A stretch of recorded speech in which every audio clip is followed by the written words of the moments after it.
మనం ఒక్కొక్కటి ధ్యానం చేద్దాం.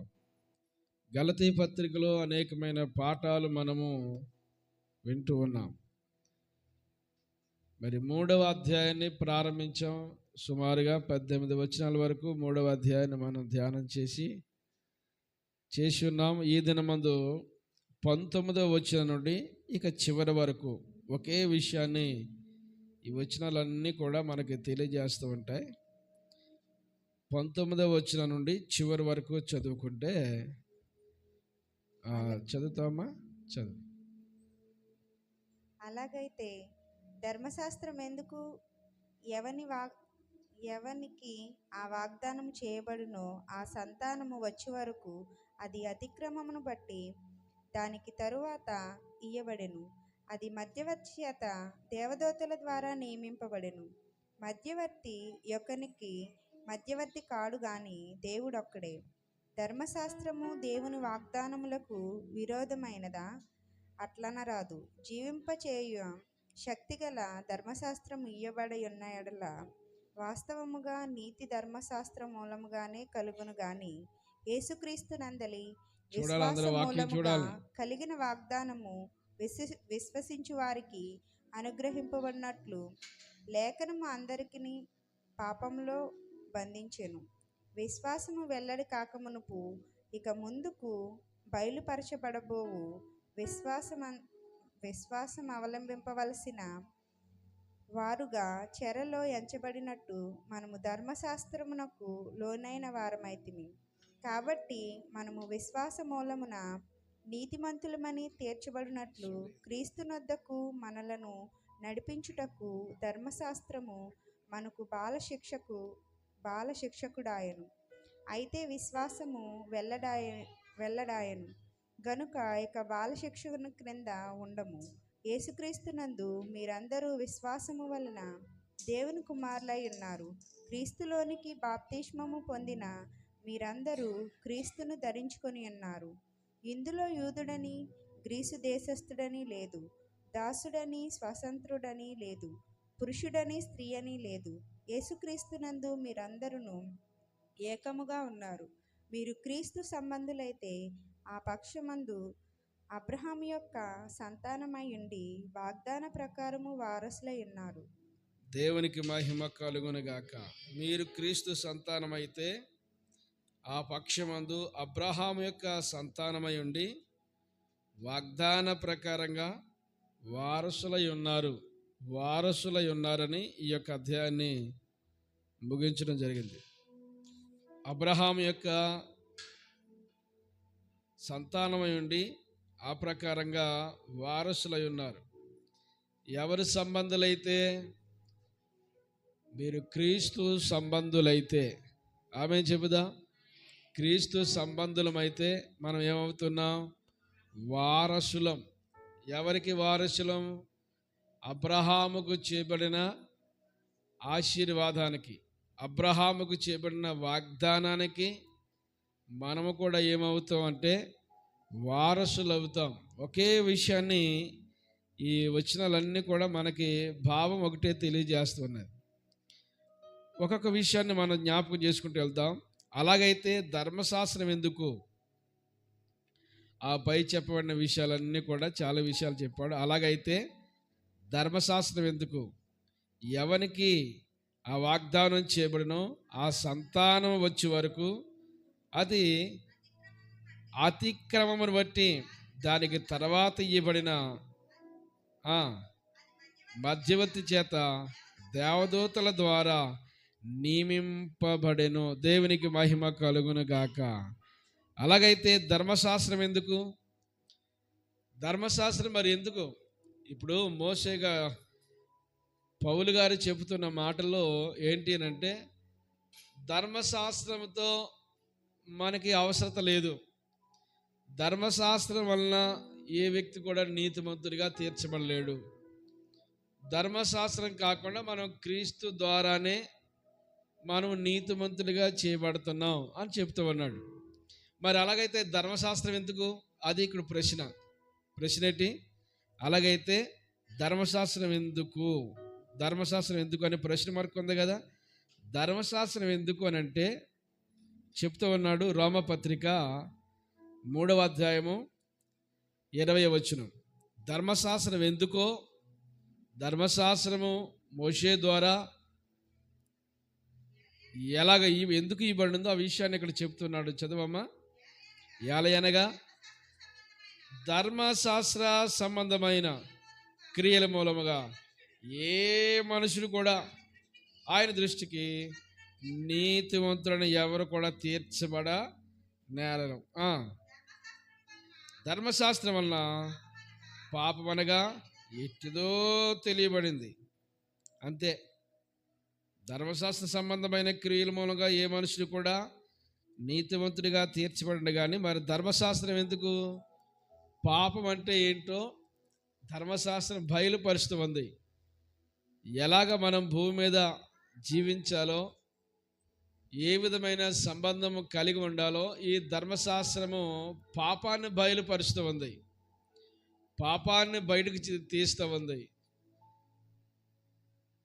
ఈ ధర్మశాస్త్రము ఉండడం వల్ల పాపం అంటే ఏంటో మనుషుడికి తెలిసింది.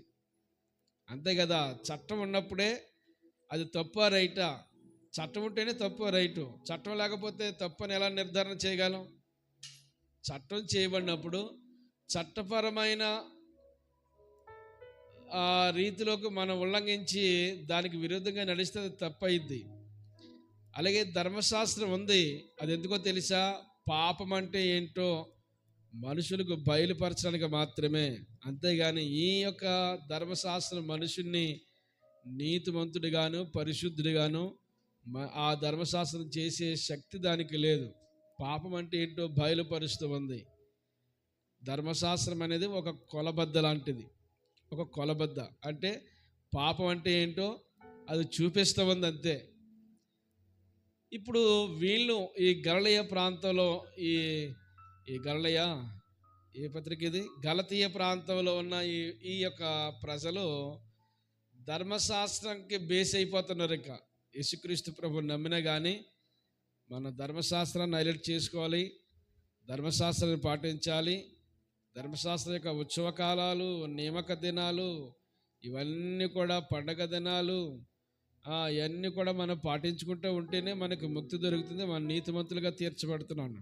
ఏమంటే ధర్మశాస్త్ర క్రియల మూలంగా ఏ వ్యక్తి కూడా ఎలా తీర్చబడలేడు అంటే నీతిమంతులుగా మాత్రము తీర్చబడలేరు. దేవునికి మహిమ కలుగునుగాక. 7వ అధ్యాయం చూడండి, 7వ వచనము. రామపత్రిక 7వ అధ్యాయం 7వ వచనము. ఏమందుము? ధర్మశాస్త్రం ఒకవేళ పాపమైనా అట్లనే రాదు, ధర్మశాస్త్రం వలనే కానీ పాపమనగా ఎట్టుదో నాకు తెలియకపోవును. ఆశింపవద్దని ధర్మశాస్త్రం చెప్పిన ఎడల దురాశ ఎట్టుదో నాకు తెలియకపోవును. ఆశింపవద్దని ఒకవేళ ధర్మశాస్త్రం చెప్పకపోతే అది నాకు దురాశ అని తెలియదు. పౌలు గారు చాలా స్పష్టంగా చెప్తున్నారు చూడండి. ధర్మశాస్త్రం ఎందుకు? నీ పొరుగువానిది ఆశించవద్దు, నీ పొరుగువాని మీద అపనింద మోపవద్దు, అలాగే ఇంకా చాలా ఉన్నాయి కదా, దొంగతనము చేయవద్దు, వ్యభిచరించవద్దు, పొరుగువాని ఇల్లు ఆశించకూడదు, సరిహద్దురాళ్ళు మార్చకూడదు, ఇలాంటివి చాలా ఉన్నాయి ధర్మశాస్త్రంలో రాయబడిన విషయాలు. అంటే ఇవన్నీ ఏం తెలియజేస్తున్నాయి మనకి? తప్పు అంటే ఏంటో మనకు తెలియజేస్తుంది. తప్పు అనేది మనకు తెలియజేస్తుంది కనుక తప్పును తెలియజేసేదే ధర్మశాస్త్రం. ధర్మశాస్త్రం ఏంటి ఏమన్నాడు అక్కడ? ధర్మశాస్త్రము పాపమాయన అట్లని రాదు, ధర్మశాస్త్రం వల్లనే కానీ పాపం అనగా ఎట్టుదో నాకు తెలియకపోవును. ఆశింపవద్దని ధర్మశాస్త్రం చెప్పని ఎడల, ఆశింపవద్దని ధర్మశాస్త్రం నాకు చెప్పకపోతే, మరి ఏ చట్టాలు చెప్పలేదు కానీ మోషే ద్వారా ఇవ్వబడిన చట్టంలో ఈ విధమైన క్రమం ఉంది కనుక ఇది ఏం తెలియజేస్తుంది? మనం పాపం చేస్తున్నాం. ఇప్పుడు ఆశింపవద్దని, పొరుగువానిది ఆశించవద్దని ధర్మశాస్త్రం రాయబడింది. అయినా కానీ ఈ వ్యక్తి ఏం చేస్తున్నాడు అంటే ఆశించాడు. అప్పుడు ఏమర్థం అవుతుంది ఆ వ్యక్తికి? అది పాపము అని అర్థమవుతుంది. మరి ఈ పాపానికి ప్రక్షాళన కావాలి. ఇప్పుడు పాపానికి ప్రాయశ్చిత్తం జరగాలి. పాపానికి ప్రాయశ్చిత్తం జరగాలి. పాపి పరిశుద్ధుడు కావాలి, పాపి నీతిమంతుడు కావాలి. అది ఎలా చేయబడుతుంది అని అంటే, అతను ఎన్ని పుణ్యకార్యాలు ఈ లోకంలో చేసినా అతనికి నీతి ఆస్వాదించలేదు. కనుక కేవలం యేసుక్రీస్తునందు విశ్వాసం ఉంచడం ద్వారా ఏమి మనకు వస్తుందంటే నీతి, ప్రభు యొక్క నీతి అనేది మనకు వస్తుంది. దేవునికి మహిమ కలుగునగాక. మనం క్రీస్తునందు ఏముంచాలి? విశ్వాసం ఉంచి ప్రభు బిడ్డలుగా మనము మార్చబడుదుముగాక. 20వ వచనం గలతీ పత్రికలో 20వ వచనం చదవమ్మా.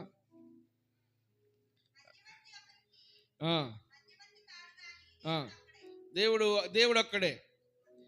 ఈ లోకంలో మనకి మధ్యవర్తులు ఎవరు లేరు. అర్థమైందా? ఏ మధ్యవర్తి లేడు మనకి. ఎవరు మధ్యవర్తి? ఆయనే మధ్యవర్తిగా, ఆయనే మనకి మధ్యవర్తిగా ఉన్నాడు. ఈ లోకంలో ఎవరు మనకు మధ్యవర్తిగా పెట్టుకోవద్దు. అందుకని ఆకాశం తోడనెట్టొద్దు, భూమి తోడనొద్దు, నా తల్లి తోడు, నీ తల్లి తోడు, ఇలాంటి తోళ్ళన్నీ పెట్టుకుంటాం, ఒట్లు పెట్టుకుంటాం మనం. ఏమంటే అసలు మనకి మధ్యవర్తి ఎవరు లేరు. మనకు మధ్యవర్తి ఎవరు? యేసుక్రీస్తు ప్రభువారే మనకు మధ్యవర్తి. దేవునికి మహిమ. 21వ వచనం కూడా చదువుదాం.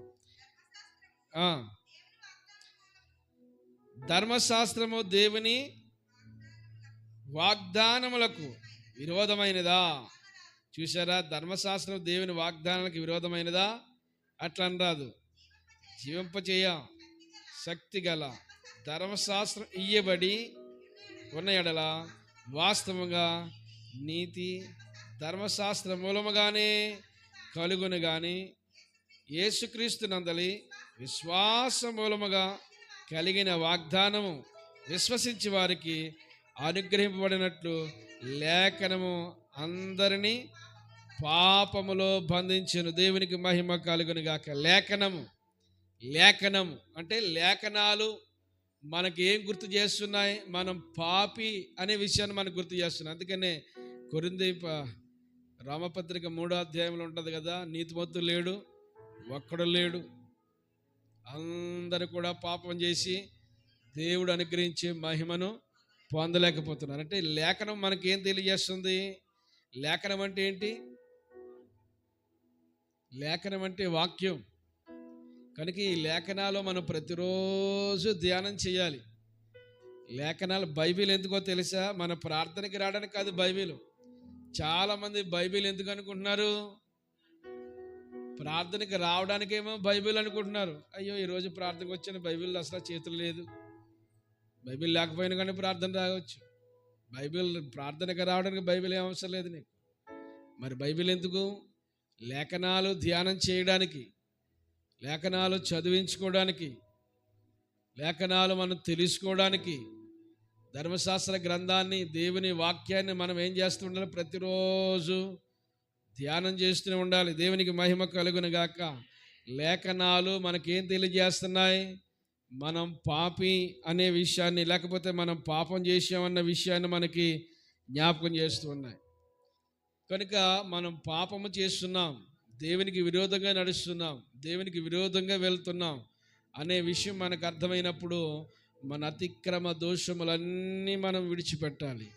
లోకాన్ని విడిచిపెట్టాలి, పాపాన్ని విడిచిపెట్టాలి. లేఖనాలు ఆధారం చేసుకుని మన జీవితము పరిశుద్ధపరచబడినట్లుగా ప్రతిరోజు మనము దేవుని వాక్యము చేత శుద్ధీకరించబడాలి. ఆమె చెబుదాం. అందుకనే దేవుని వాక్యము చేత ఏం చేయబడాలి? మనం ప్రతిరోజు ఉతక స్నానము చేయబడాలి. ఉతక స్నానం చేయబడాలి. ఈ లేఖనాలు ఎందుకు మనకి దేవుడిచ్చాడు? ఈ పరిశుద్ధ గ్రంథం 66 పుస్తకాలు, ఇంత పరిశుద్ధమైన గ్రంథాన్ని ఎందుకు ఇచ్చాడంటే ప్రతిరోజు ఈ గ్రంథాన్ని మనము ధ్యానం చేయాలి, చదవాలి. ఈ గ్రంథాన్ని ఏదో ఆదివారం మాత్రమే, లేకపోతే ప్రార్థనకు వచ్చినప్పుడు మాత్రమే బైబిల్ చేత పట్టుకుని వచ్చి మరలా తీసి పక్కన పెట్టి మరలా ప్రార్థనకు వచ్చే వరకు కూడా కొంతమంది బైబిల్ టచ్చే చేయరు. చాలామంది ఉన్నారు అలాంటి వాళ్ళు. ఎవరైనా పోనీ ప్రార్థనకు వచ్చేటప్పుడు మాత్రమే బైబిల్ పట్టుకుని మిగతా రోజులు బైబిల్కి మనకి సంబంధం లేనట్టు అన్నట్టు వారు, అలాంటి వారు క్రైస్తవులు ఉన్నారా? ఎవరు ఉన్నారు?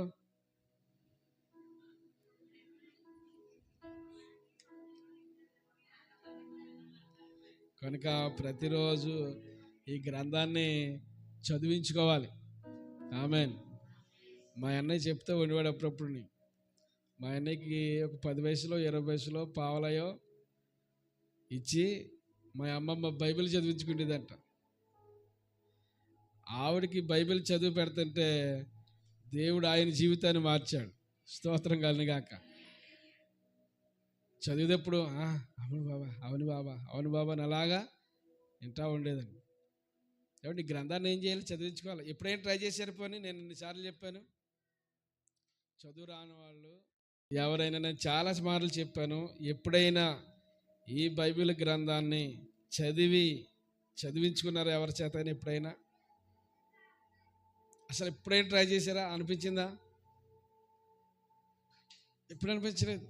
అబ్బాబ్బా, అసలు ఎప్పుడు అనిపించలేదమ్మా.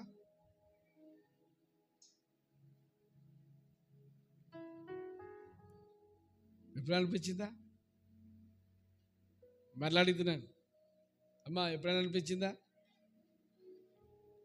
ఈ బైబిల్ గ్రంథాన్ని ఒకవేళ అంతగా మీకు ఎవరు దొరకపోతే ఎప్పుడైనా నేను వచ్చినప్పుడు, నేను దొరికినప్పుడు నన్నైనా చదవమనండి. అయ్యగారు ఈ అధ్యాయం చదివి పెట్టండి నా కొరకు అంటే మీ కొరకు ఖచ్చితంగా చదువుతాం. దేవునికి మహిమ కలుగును గాక. చదవమంటే చదివేవాళ్ళు ఉంటారంటారా?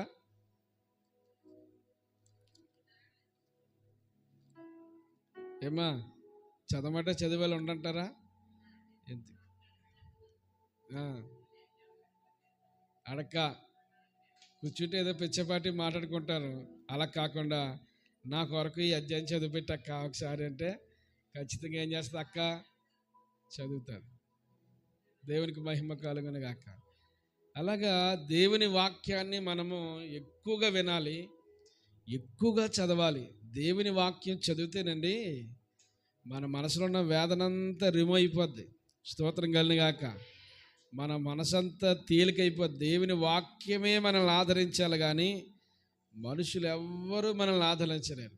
దేవుని వాక్యమే మనకు నెమ్మదినివ్వాలి కానీ మనుషులు ఎవ్వరూ మనల్ని నెమ్మదిపరచలేరు. ఈ ప్రపంచంలో ఎక్కడా లేని సమాధానము, నెమ్మది, ఆరోగ్యము, ఆనందము దేవుని సన్నిధానంలో ఆయన వాక్యము ద్వారా మాత్రమే మనకు దొరుకుతుంది. దేవునికి మహిమ కలుగును గాక.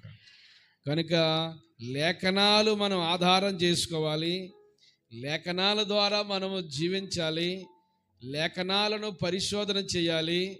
లేఖనాలు ఏం చెబుతున్నాయో ఆ మేరకు మన జీవితాన్ని కట్టుకుంటూ దేవుని వాక్యానుసారంగా మనము ముందుకు నడిపించబడుదుముగాక. అందరూ దేవుని స్తోత్రం చెబుదాం. ఎఫెసీ పత్రిక చదవమ్మా, 2వ అధ్యాయం 8వ వచనము.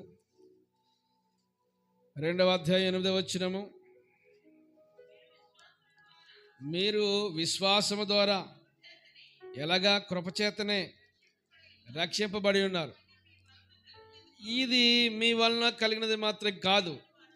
అది ఏంటది? దేవుని వరమే. అయిపోయిందా? అది క్రియ వలన కలిగినది కాదు గనుక ఎవడను అతిశయపడ వీలు లేదు అని చాలా స్పష్టంగా చెబుతున్నాడు. మీరు విశ్వాసం ద్వారా కృపచేతనే రక్షించబడి ఉన్నారు కానీ మీ వలన అది కలిగినది కాదు. దేవుని వరం. ఆమేన్. అదేంటి వరం? ఏంటి వరం అంటే ఏంటి? మనం రక్షించబడ్డాం ఎవరి ద్వారా? దేవుని యొక్క కృప ద్వారా మనం రక్షించబడ్డాం. అది దేవుని వరమే కానీ మనం జరిగించుకున్న క్రియ కాదు. దేవుని యొక్క మహాకృప మన మీద ఉంది గనక మనం రక్షించబడ్డాం. కనుక ఎవ్వరు కూడా అతిశయపడ వీలు లేదని చాలా స్పష్టంగా చెబుతున్నాం. మనం ఎవ్వరం కూడా అతిశయించడానికి వీలు లేదు. మనం ఎలా ఈరోజు బ్రతుకున్నామంటే దేవుని కృప. ఈరోజు రక్షణ పొందుకున్నామంటే దేవుని కృప. ప్రభు సన్నిధానికి వస్తున్నామంటే దేవుని కృప. మనం ఏమై ఉన్నామో అది దేవుని కృప వలన మాత్రమే ఉన్నాం. ఇది దేవుని వరమంట. వరం అంటే ఏంటి? మనకి రక్షణ ఇచ్చాడు. నీకు రక్షణ ఇచ్చాడు, అదే వరం. చాలా వరకు నాకు ఒక వరం, నాకు ఒక వరం అనుకుంటారు. ఏ వరం కావాలి నీకు? రక్షించబడడానికి వరం ఇచ్చాడు దేవుడు. అందరూ స్తోత్రం చెప్పండి. అందరూ స్తోత్రం చెప్పండి. మనకేమిచ్చాడు దేవుడు? వరం. అదే గొప్ప వరం. కనుక దేవుని సన్నిధిలో మనం మమేకమైపోవాలి. తింగరోడు తిరణాలకి వెళ్ళాడట. ఎక్కడికి? తిరణాలకి వెళ్ళాడు. సవరం అయింది కంటాడికి ఎవరో రాలేదట.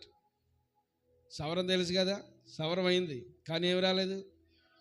ఎక్కడికి వెళ్తే మాత్రం ఉపయోగం ఉంది? ఎక్కువ వెళ్తే ఎక్కేస్తున్నాడు, దిగవలతో దిగేసిపోతున్నాడు. ఎందుకు వెళ్తున్నాడు వాడికి తెలియదు, ఎందుకు వస్తున్నాడో వాడికి తెలియదు.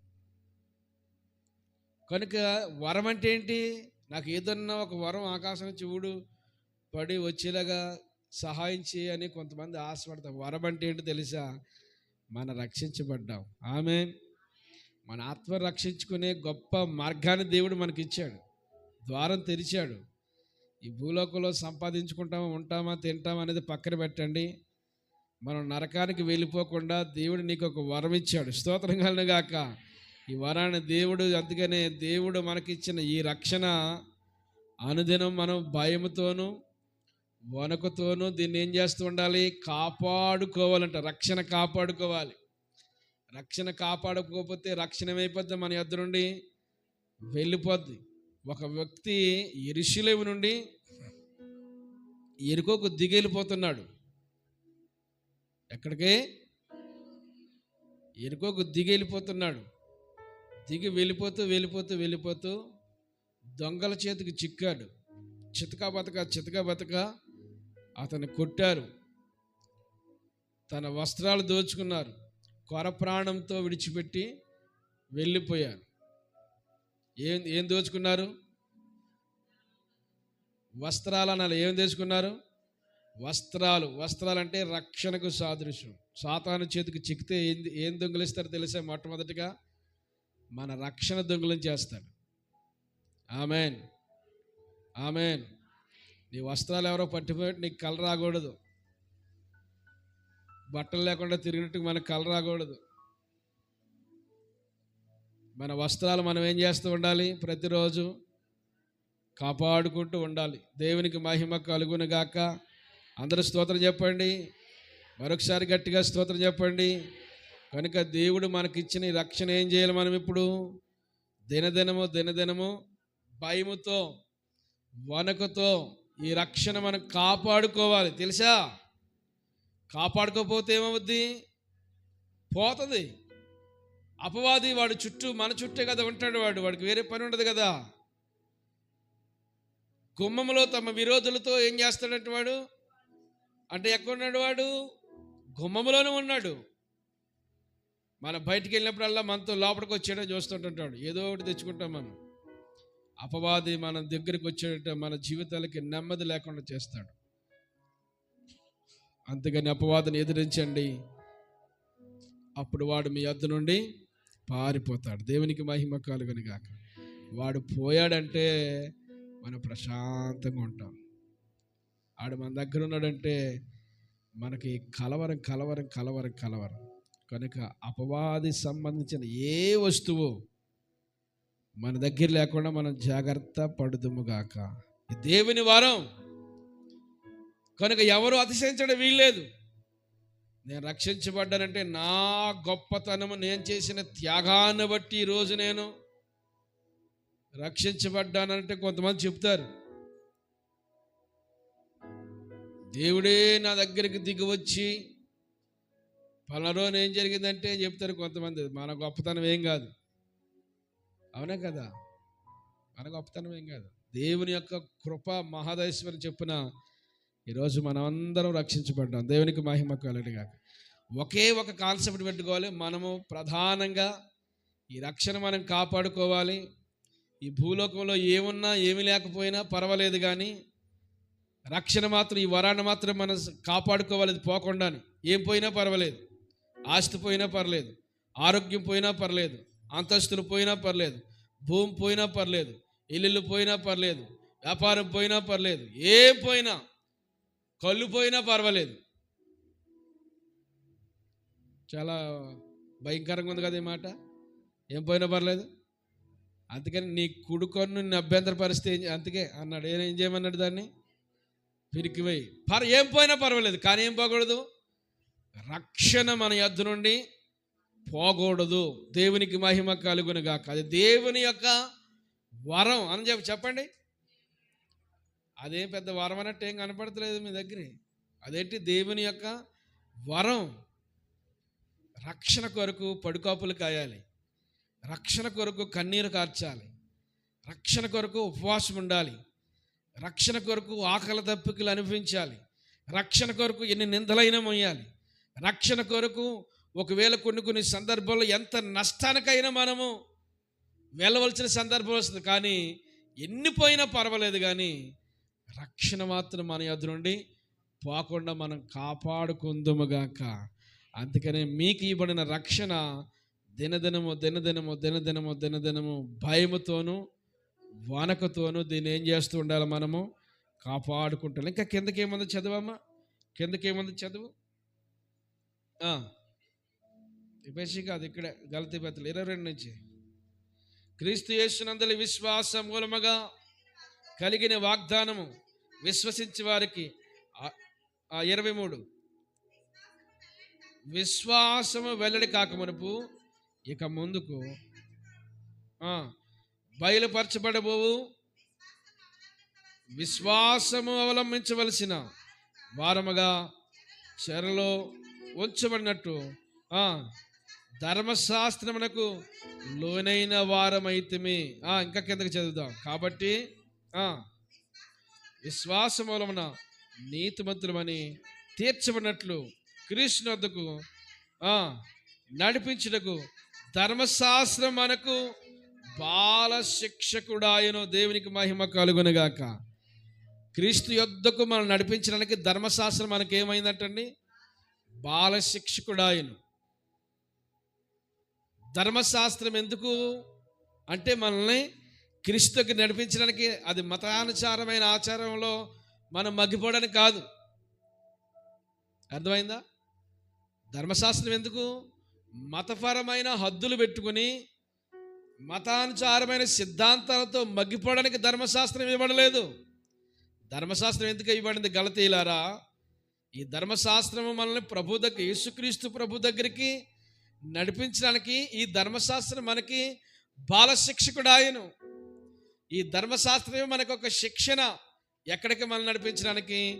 ధర్మశాస్త్రం. మనం క్రీస్తు ప్రభు దగ్గరికి మనల్ని నడిపించడం. మనం క్రీస్తు ప్రభు దగ్గరికి వచ్చిన తర్వాత ఇక ధర్మశాస్త్రం మనకి అవలంబించవలసిన అవసరం లేనే లేదు. ఎందుకంటే మనం ఎక్కడికి వచ్చేసాం? ధర్మశాస్త్ర క్రమం చొప్పున యేసుక్రీస్తు ప్రభు దగ్గరికి వచ్చాం. ఆ కింద వచ్చిన కూడా చదవమ్మా. అయితే విశ్వాసం ఎలడాయను. ఇక బాల శిక్షకుని కింద మనం ఉండం.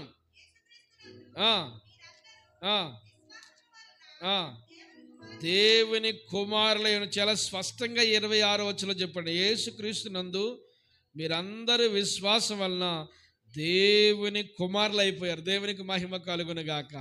ఇక ధర్మశాస్త్రముతో మనకేమి లేదు, పని లేదు, సంబంధం లేదు. ధర్మశాస్త్రం ఏంటి? మనకు బాల శిక్షకుడిగా ఎక్కడికి నడిపించాడు? మనల్ని యేసుక్రీస్తు ప్రభు దగ్గరికి నడిపించడానికి ఒక వారధి, ఒక వేదిక. ఇప్పుడు యేసుక్రీస్తు ప్రభు వచ్చాడు. యేసుక్రీస్తు ప్రభు శిలువలో మన కొరకు మరణించాడు, చిత్రహింసలు చేయబడ్డాడు, తన ప్రాణాన్ని పణంగా మన కొరకు పెట్టాడు. ఆయన సమాధి చేయబడ్డాడు, 3వ దినాన్ని తిరిగి లేచినాడు. 40 దినాలు అగపడి పరలోకానికి ఆయన ఆరోహణమై వెళ్ళిపోయాడు. దేవునికి మహిమ కలుగునుగాక. ఆయన అప్పగించిన పనంతా ఆయన పూర్తి చేసి వెళ్ళిపోయాడు. ఆయన ఎందుకు ఈ లోకానికి వచ్చాడో ఆయన ఉద్దేశాలన్నీ ఆయన నెరవేర్చేశాడు. స్తోత్రం కలుగునుగాక. ఆయన పైన అయిపోయింది. ఇక యేసుక్రీస్తు ప్రభువారు మన కొరకు సిద్ధపరిచిన రక్షణ ప్రణాళిక అది పూర్తి అయిపోయింది. ఇక దాంతో మనకి ఇక మనకు అవసరం లేదు. ఇప్పుడు మనం ఎక్కడికి రావాలి? ఇప్పుడు మనం అందరం యేసుక్రీస్తు ప్రభు చెంతకి మనం నడిపించబడాలి. దేవునికి మహిమ కలుగునుగాక. ఈ గ్రంథం ఎందుకు ఇవ్వబడింది మనకి? మనం అందరం కూడా క్రీస్తు దగ్గరికి రావడానికి. ఆమేన్. ఇది ఒక వారధి, ఇది ఒక మార్గము. మన యొక్క మార్గాలు, ఒకవేళ గతకాల మార్గాలు ఏమైనా కావచ్చు, ఆ మార్గాలన్నీ మనం మార్చుకుని ప్రభు చెంతగా మనం నడిపించబడి మన జీవితాలు సరి చేసుకుని మనం క్రీస్తులో మనం ఏమవుతున్నాం? ఇప్పుడు మనందరం కూడా వారసులు అవుతున్నాం. గలతీయులారా, మీరేమనుకుంటున్నారు? మీరు ఇంతవరకుని ధర్మశాస్త్రం ద్వారానే మేము ముక్తి ప్రదాతలం అయిపోతున్నాం అనుకుంటున్నారు. ధర్మశాస్త్రం ద్వారానే మేము నీతి కలుగుతుంది అనుకుంటారు. ధర్మశాస్త్రం ఉంటేనే మా జీవితాలు పవిత్ర చేయబడతాయి అనుకుంటారు. ధర్మశాస్త్రం ఎందుకు అసలు? ఈ ధర్మశాస్త్రం మనకి ఒక బాల శిక్షకుడిగా క్రీస్తు యొద్దకు మనల్ని నడిపిస్తూ ఉంది. దేవునికి మహిమ కలుగు. క్రీస్తు దగ్గరికి వచ్చిన తర్వాత ఇక ధర్మశాస్త్రంతో మనకి పని లేదు. ఒకవేళ ధర్మశాస్త్రంతో పని ఉంటే మరలా మనం బరులు వేయాలి, మనకి మరలా నైవేద్యాలు అర్పించాలి, మరలా అమావాస నియామక దినాలు ఇవన్నీ,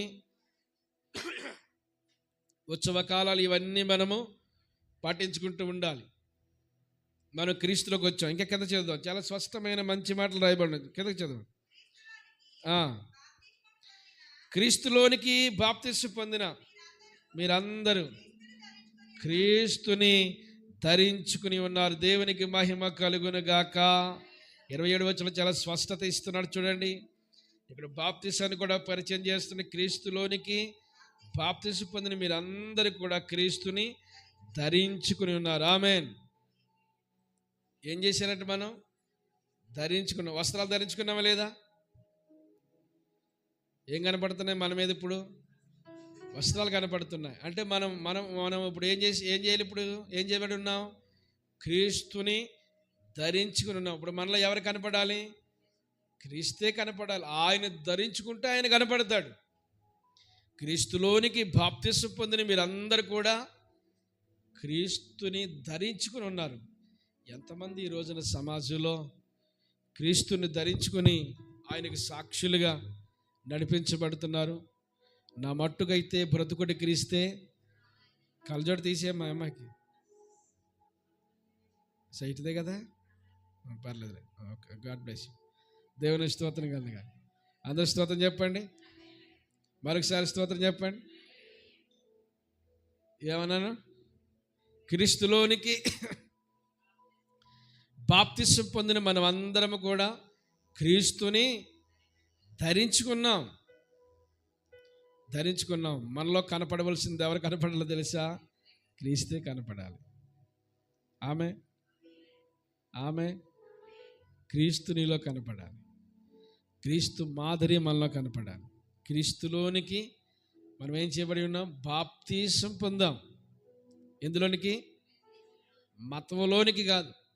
చాలామంది అంటారు మతంలోనికి దిగారు. స్నానం పుచ్చుకున్నట్టుందో కావడి. స్నానం పుచ్చుకోవటం ఏంటి? అదొక భాష. అది ఏ భాష మనకు అర్థం కాదు. మరి మతంలోనికి దిగావా? నువ్వు దిగిపోయావా అంటారు కొంతమంది. దిగిపోవడం, స్నానం పుచ్చుకోవడం, వెళ్ళిపోవడం, పడిపోవడం కాదు. క్రీస్తులోనికి మనం ఏం చేసాం? బాప్తిస్మం పొందిన మనం అందరం క్రీస్తుని ఇప్పుడు ధరించుకున్నాం. దేవునికి మహిమ కలుగును గాక.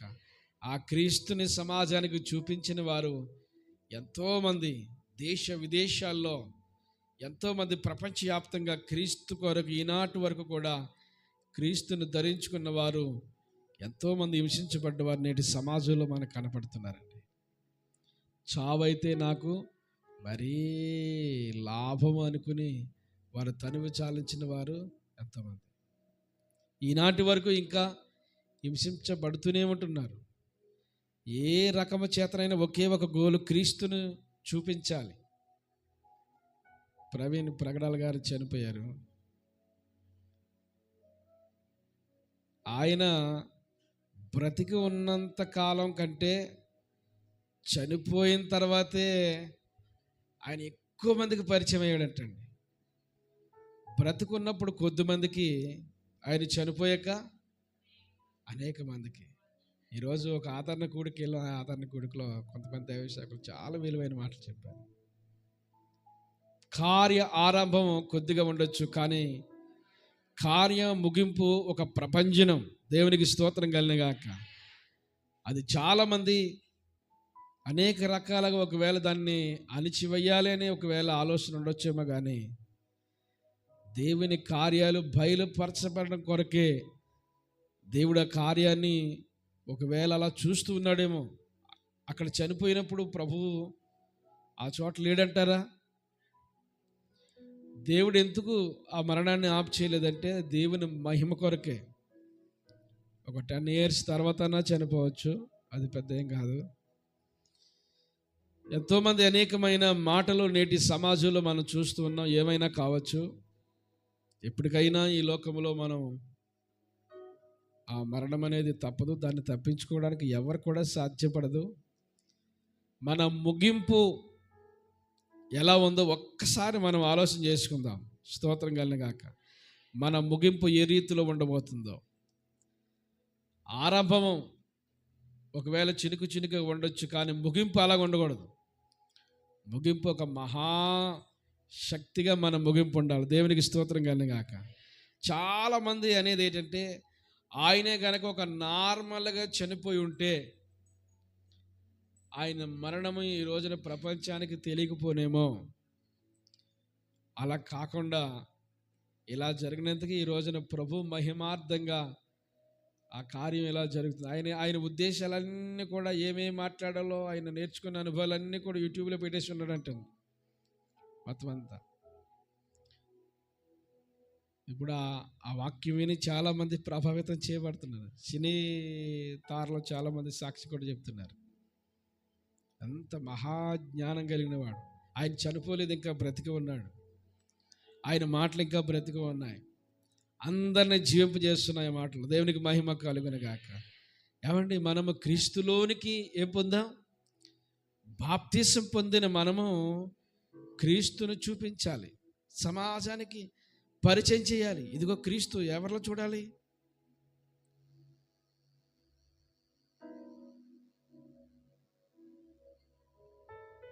ఏదైనా ఒక మాట చెప్తారా? క్రీస్తును ఎవరిలో చూడాలన్నాను నేను. మనలో చూడాలి. ఎప్పుడో ఒకసారి చెప్పిన మాట, ఎవరైనా కనుక నిన్ను అమ్మ పరలోకి వెళ్ళాలంటే ఏం చేయాలని అడిగితే ఏం చెప్పాలి నువ్వు? Follow me. ఏమన్నా నువ్వు? Follow me. ఎవరిని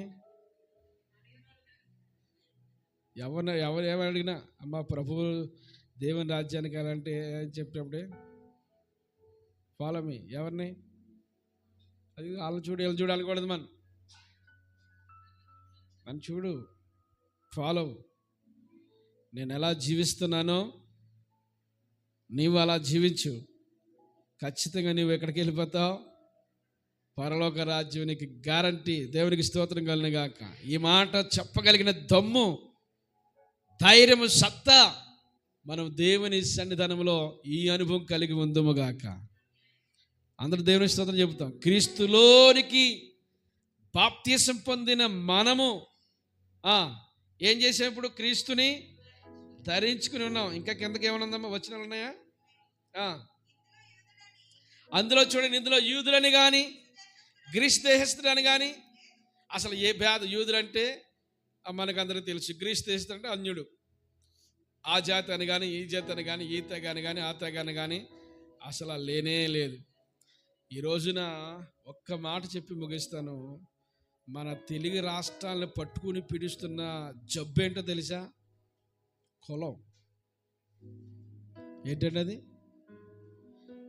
కులం అనే పేరు ఎవరెత్తకూడదండి. నాకు ఎక్కడైనా కులం అనే పేరు ఎత్తితే ఎందుకో నాకు చాలా బాధ అయిపోద్ది. మనందరం మనుషులు అంతే. ఎవరు మనం?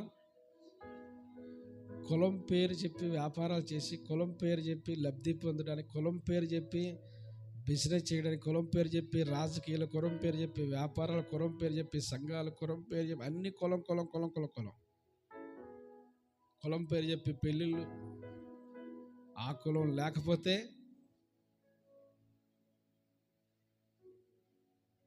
క్రీస్తులోనికి బాప్తిసం పొందిన మనం ఎవరు చూపించాలి? కులాలు చూపించాలా? క్రీస్తుని చూపించాలా? మన కులం అంటే చాలు. మొన్న పాస్టర్గా చెప్పాడు,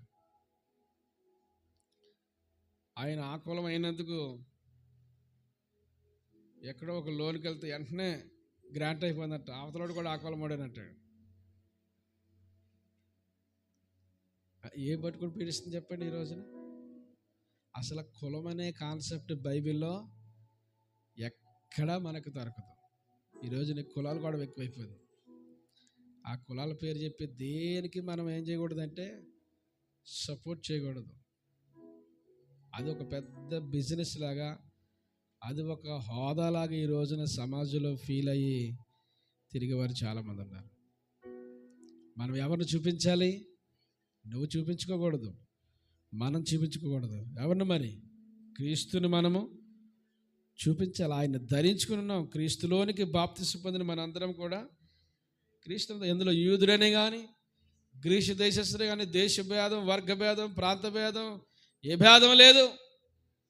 మనమందరం దాసులని కానీ, స్వతంత్రుడు కానీ, హెచ్చుతగ్గులు, పురుషులు స్త్రీ అని కానీ హెచ్చుతగ్గులు ఏమీ లేవు. అందరం ఇక్కడ సమానమే. దేవునికి స్తోత్రం కలుగును గాక. క్రీస్తులోనికి బాప్తిసం పొందిన మనందరము సమానమే. ఇక మన సమాజంలో కనిపించవలసింది మనలో క్రీస్తే కనిపించాలని ప్రభు ఆశిస్తున్నాడు. రోమపత్రిక 6వ అధ్యాయము 3వ వచనం. 6వ అధ్యాయం 3వ వచనం. క్రీస్తు యేసులోనికి బాప్తిసం పొందిన మనమందరము ఆయన మరణములోనికి బాప్తిసము పొందుతురని మీరు ఎరుగరా. ఎక్కడికి బాప్తిసం? క్రీస్తులోనికి బాప్తిసం పొందిన మనందరం ఎక్కడికంట? ఆయన మరణంలోనికి. ఆమేన్, ఆమేన్, ఆమేన్ చెప్పాలి. క్రీస్తులోనికి బాప్తిసం పొందిన మనందరం ఎక్కడికి? ఆయన ఎలాగైతే మరణం పొందాడో ఆ మరణంలోనికి, ఆయన ఎలాగైతే శ్రమ పడ్డాడో ఆ శ్రమలోనికి. మనం క్రీస్తుని నమ్ముకున్నట్టునే మనకు కావాల్సింది ఆశీర్వాదాలు, లేకపోతే ఇతరత్ర కార్యాలు, అద్భుతాలు, స్వస్థతలు, ఇలాంటివన్నీ ఎదుర్కొంటాం మనం ప్రభులోకి వచ్చిన తర్వాత. అవి కాదు. క్రీస్తులోనికి బాప్తిసం పొందిన మనందరం ఎక్కడికి? ఆయన మరణం, ఆయన ధరించుకున్నామన్నాడు. ఇక్కడ మరొక అడుగు ముందుకు వేస్తే ఆయన మరణంలోనికి మనము పాలి భాగస్సులు అవుతూ ఉన్నాం. కనుక ఎన్ని కష్టాలైనా, ఎన్ని ఇబ్బందులైనా, ఎన్ని శ్రమలైనా, ఎంత అవమానమైనా, ఎన్ని నిందలైనా ప్రభు కొరకు మనం ఓర్చి భరించి ఏ రకమ చేతనైనా క్రీస్తుని సమాజానికి చూపించిన కొరకే మనల్ని ఇంకా ఈ రోజున సజీవులుగా ఉంచాడు. మన ఫీలింగ్స్ బయట పెట్టుకోవడానికి, మన వ్యవహారాలు బయట పెట్టుకోవడానికి, మన యొక్క బలబలాలు బయట పెట్టుకోవడానికి, మన యొక్క తెలివితేటలు మనము ప్రదర్శించుకోవడానికి, ఇందుకొరకు కాదు. ఇంకా మనము సజీవులుగా ఉండడం, కాస్తైనా ప్రభుని సమాజానికి మనము పరిచయం చేస్తామని దేవుడు ఆశిస్తున్నాడు. క్రీస్తులోనికి బాప్తిసము పొందిన మనమందరము ప్రభు యొక్క మరణంలోనికి మనము బాప్తిసం పొందుదామని మీరు ఎరుగరా. మీరు ఇంకా ఎందుకు ఆ మతపరమైన కట్లతో బిగించబడి ఉన్నారు? విడిచిపెట్టండి అని గలతీ సంఘానికి పౌలు గారు ఏం చేస్తారు? ఎలాంటి అద్భుతమైన ఘాటైన వివరణాత్మకమైన సందేశాన్ని గలతీ సంఘానికి ఇస్తున్నాడు. చూడండి. దేవునికి మహిమ కలుగును గాక. ఇక అయిపోయిందమ్మా? అయిపోయింది? ఇంకా ఉందా? చదువు, అది కూడా చదివి. చూడండి, ఇక్కడ ఖచ్చితంగా చెప్తున్నాడు. ఎవరి సంబంధులు? అందరూ చెప్పండి, బాగా చెప్పండి ఈ మాట. ఎవరి సంబంధులు? క్రీస్తు సంబంధులైతే. అంటే సంబంధులు కాని వారు ఉంటారనే దాని అర్థం. అంతే, ప్రతి మాట మనం అన్వయించుకోవాలి. మీరు క్రీస్తు సంబంధులైతే అన్నాడు. మరి క్రీస్తు సంబంధులు కాని వారు కూడా ఉన్నారా? ఉన్నారు. మనము క్రీస్తు సంబంధులుగా ఉండాలని ప్రభు ఆశిస్తున్నాడు. క్రీస్తు సంబంధులైతే ఆ పక్షమందు అబ్రహాము యొక్క సంతానమై ఉండి వాగ్దాన ప్రకారంగా మీరు వారసులై కంక్లూజింగ్కి వచ్చేసాడు. దేవునికి మహిమ కలుగును గాక. మీరు క్రీస్తు సంబంధులైతే అబ్రహాము యొక్క వాగ్దానమునకు వారసులై ఉంటారని చెప్తున్నాడు. క్రీస్తు సంబంధులైతే. క్రీస్తు సంబంధులు కాకపోతే మీరు ఇంకా మతపరమైన కట్లలో ఉండి, కులపరమైన కట్లలో ఉండి, వర్గపరమైన భేదాల్లో ఉండి, ఇతరత్వమైన మనస్తత్వాల్లో ఉంటే మీరు అబ్రహాము యొక్క వాగ్దానానికి మీరు వారసులు కానేరడు. అవన్నీ విడిచిపెట్టాలి. గలతీ ప్రజలారా, విడిచిపెట్టి ప్రభువులోనికి మీరు బాప్తిసం పొందిన మీరందరూ కూడా ప్రభువుని ధరించుకోవాలి. ఆయనలోనికి బాప్తిసం పొందిన మీరందరూ కూడా ప్రభు యొక్క మరణంలోనికి మీరు బాప్తిసం పొంది ఉన్నారని మీరు గుర్తెరగండి. లోకాన్ని, పాపాన్ని, వ్యసనాన్ని, ఇతరత్ర కార్యాలన్నీ విడిచిపెట్టండి. దేవుని సన్నిధానంలో మీ హృదయాలు పవిత్ర చేయబడాలి. అప్పుడే మీరు క్రీస్తు సంబంధులైతే. చాలా ఖచ్చితంగా చెప్పాడు. మీరు క్రీస్తు సంబంధులైతే అంటే చాలామంది క్రీస్తు సంబంధులు కానివారు సంఘములో ఉన్నామనుకుంటూ సంఘానికి వెలుపల ఉండేవారు చాలామంది ఉన్నారు. సంఘానికి వెలుపల ఉండేవారు. అందుకనే చీకటికి వెలుగుకుని పొత్తెక్కడ? చీకటికి వెలుగు, చీకటే వెలుగే. చీకటికి వెలుగు కలుస్తుందా? కలదు. నీతికి దుర్నీతికి పాలెక్కడవి? నీతే, దుర్నీతి. కనుక రెండు కలవు. కనుక మీరు క్రీస్తు సంబంధులైతే అంటున్నాడు. అంటే ఇప్పుడు మనం ఎలాగ ఉండాలని దాని అర్థం? వాయిస్లు వినపట్లేదు. ఎలాగ ఉండాలని దాని అర్థం? క్రీస్తు సంబంధులై ఉండాలి. మోకరించండి, ప్రార్థన చేసుకుందాం. అందరూ మోకాలే. మనము క్రీస్తు సంబంధులై ఉండాలి. క్రీస్తు సంబంధులై ఉండాలి. చాలా విలువైన మాటలు పరిశుద్ధాత్మ దేవుడు మనకు బయలుపరిచున్నాడు. దేవుని యొక్క వరం ఈ రోజున మనకి ఇవ్వబడిన ఈ రక్షణ భాగ్యము